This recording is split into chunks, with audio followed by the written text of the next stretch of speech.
It is 1626. Along the rocky New England coast, there are several new settlements. It's a small community numbering scarcely more than 30 people. Robert Trent here is a fisherman. He built this bark wigwam with Albert Sims and Jason Conway. As yet, there are few women in Nomkeg. The beds are hung up like this every morning, but the fire's dying out is a rare occurrence. Over at the Fox dugout nearby, morning tasks are likewise underway. Mr. Fox is hewing newly felled fir. That's something that has to be done in carving a home out of a wilderness. Lucinda Fox is grinding Indian corn, a food important to all the settlers, while Brother Oliver milks the family goat, a highly prized possession brought from England. And now, Jason has laid the new fire and must borrow a live ember to light it. Here he is at the Fox place. Would there be an ember in your fire for some careless bachelors, John? That there would, Jason, and you'll be welcome. Do but speak of it to Susan.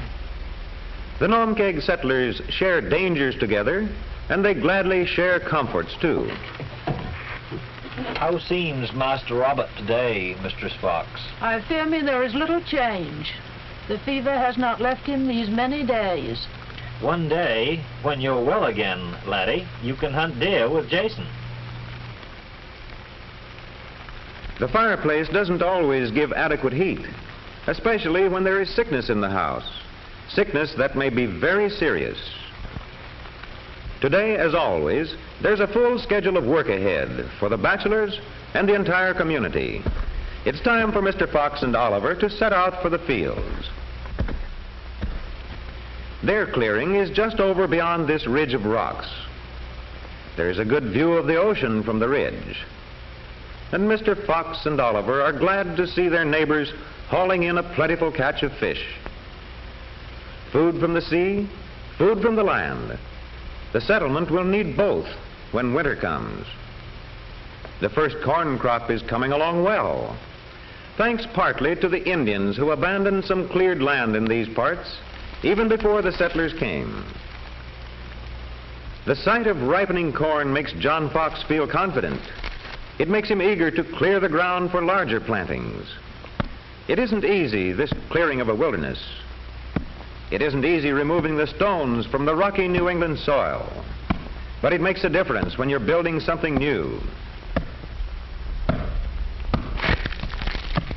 Jason here, repairing the roof of the bark wigwam, had a far more comfortable house in Dorchester, England.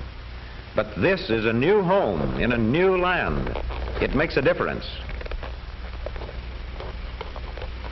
Albert Sims, who grows and harvests his own tobacco, takes as much satisfaction in his small crop as do the big plantation owners of Virginia far down the coast to the south. Thus, in the field and in the home, the Nomkeg settlers carry on day in and day out. The scant food supply must be carefully doled out, and with tallow scarce, pitch pine splints are fashioned by hand for candles. Even when the long day's work is done, there may be heavy burdens to bear, but there is faith and gratitude.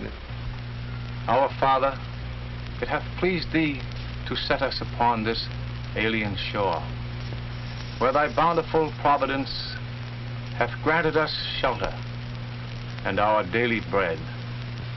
For all thy many blessings, our hearts are humbly grateful. We beseech thee, if it be thy will, that in thy great mercy thou wilt spare this, our little son. This is the Nomkeg of 1626, close by the New England coast, where the waves surge against the shore. 3 years pass. It is 1629. Nomkeg is now called Salem. A number of craftsmen from England have joined the growing settlement. These sawyers are cutting the timber of the New England forests into strong, straight boards for houses. Others are making shingles for some of the better homes. Shingles split from logs by hand, and shaped by skillful artisans.